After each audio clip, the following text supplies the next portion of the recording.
Hello friends, welcome to రుచి వంటిల్లు. ఈరోజు మనం బెండకాయ ఫ్రై చాలా టేస్టీగా ఎలా తయారు చేసుకోవాలో చూద్దాము. ఈ బెండకాయ ఫ్రైని ఎప్పుడూ చేసుకునేలా కాకుండా కొంచెం స్పెషల్గా కొద్దిగా ఈ పొడి వేసుకొని చేసుకుంటే చాలా బాగుంటుంది. ఈ ఫ్రై మనకు అన్నంలోకి కలుపుకొని తినడానికి బాగుంటుంది. రసం, పప్పు, సాంబార్లో నంచుకోవడానికి కూడా చాలా బాగుంటుంది. సో లేట్ చేయకుండా వీడియోలోకి వెళ్ళిపోదాం.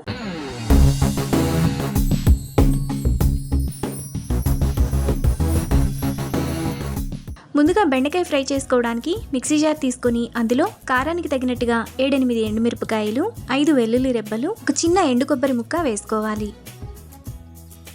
ఇప్పుడు 2 టేబుల్ స్పూన్ల ఫ్రై చేసుకున్న పల్లీలను పొట్టు తీసుకొని వేసుకోవాలి. తరువాత 1 టేబుల్ స్పూన్ నువ్వులు వేసుకొని కొంచెం బరకగా మిక్సీ వేసుకోవాలి. పొడిని ఇలా వేసుకున్న తర్వాత పక్కన పెట్టుకోవాలి. ఇప్పుడు స్టవ్ మీద ప్యాన్ పెట్టుకొని అందులో 2 టేబుల్ స్పూన్లు ఆయిల్ వేసుకోవాలి. ఆయిల్ వేడైన తర్వాత 1 టేబుల్ స్పూన్ తాలింపు గింజలు వేసుకొని ఫ్రై చేసుకోవాలి.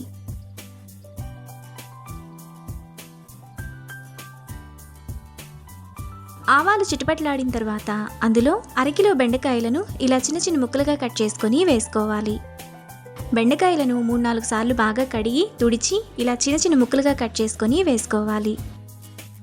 ఇప్పుడు 1 రెమ్మ కరివేపాకు వేసుకొని మీడియం ఫ్లేమ్లో బాగా కలుపుకోవాలి. బెండకాయలను కంటిన్యూగా కలపాల్సిన అవసరం లేదు, మధ్య మధ్యలో కలుపుతూ మాత్రమే ఉండాలి.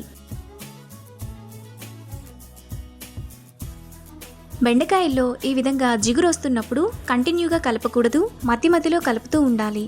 కంటిన్యూగా కలిపితే జిగురు అనేది బాగా ఎక్కువగా వస్తుంది. బెండకాయల్లో ఈ విధంగా జిగురంతా పోయి పొడి పొడిగా అయిన తర్వాత మరో 2 నిమిషాల పాటు మీడియం ఫ్లేమ్లో బాగా ఫ్రై చేసుకోవాలి.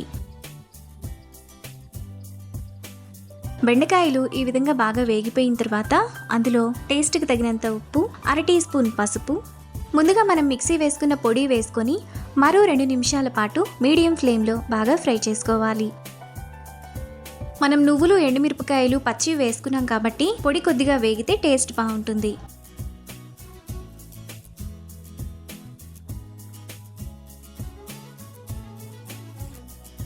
2 నిమిషాల తర్వాత బెండకాయ ఫ్రై మనకు చాలా టేస్టీగా రెడీ అయిపోతుంది. ఇప్పుడు ఈ ఫ్రై మనకు అన్నంలోకి కలుపుకొని తినడానికి బాగుంటుంది, ఇంకా రసం, సాంబార్, పప్పులోకి నంచుకోవడానికి కూడా చాలా బాగుంటుంది. అంతే, ఎంతో సింపుల్గా టేస్టీగా చేసుకునే బెండకాయ వేపుడు రెడీ. ఈ రెసిపీని మీరు కూడా ట్రై చేసి మీకు టేస్ట్ ఎలా కుదిరిందో నాకు కామెంట్స్లో షేర్ చేయండి. ఈ వీడియో కనుక మీకు నచ్చినట్లయితే లైక్ చేసి, షేర్ చేసి, సబ్స్క్రైబ్ చేయండి.